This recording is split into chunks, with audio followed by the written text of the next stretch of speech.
चतुर्भुजो जगन्नाथः कण्ठशोभितकौस्तुभः पद्मनाभो देवगर्भश्चन्द्रसूर्यविलोकनः जगन्नाथो लोकनाथो नीलाद्रीशः परो हरिः दीनबन्धुर्दया सिन्धुः कृपालुः जनरक्षकः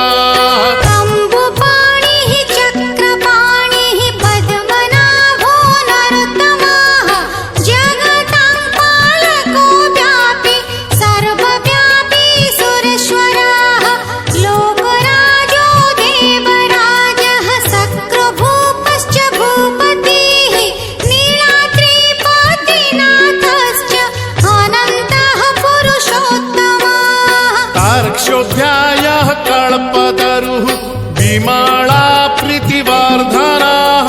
बलभद्रो वासुदेवो माधवो मधुसूदनः दैत्यरिः पुण्डरीकाक्षो वनमाली बलप्रियः ब्रह्मा विष्णु वृष्णिवंशो मुरारिः कृष्णकेशवः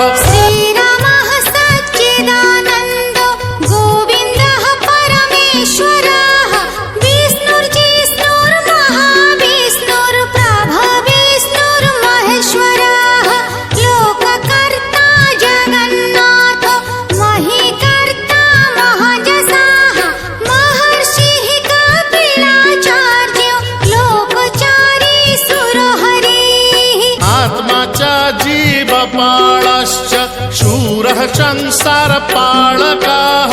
एकोनेको मम प्रियो ब्रह्मवादी महेश्वरः द्विभुजश्च चतुर्बाहुः शतबाहुः सहस्रकाः पद्मपत्र विशालाक्षः पद्मगर्भ परो हरिः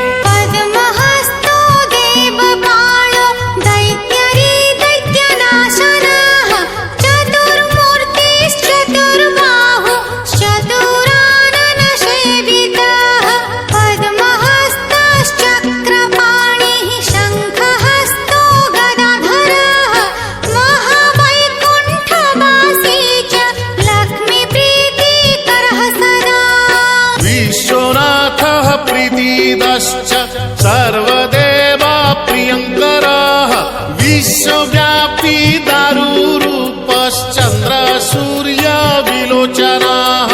गुप्तगन्धोपलब्धिश्च तुलसी प्रीतिवर्धनः जगदीशः श्रीनिवासः श्रीपतिः श्रीगदाग्रजः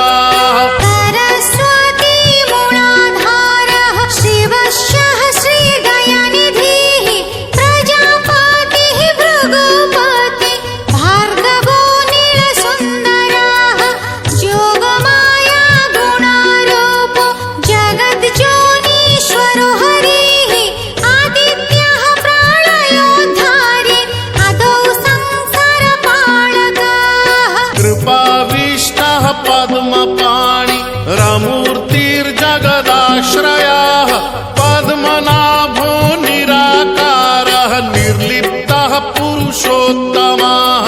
कृपाकारः जगद्व्यापी श्रीकरः शङ्खशोभितः समुद्रकोटिगम्भीरो देवता प्रीतिदः सदा।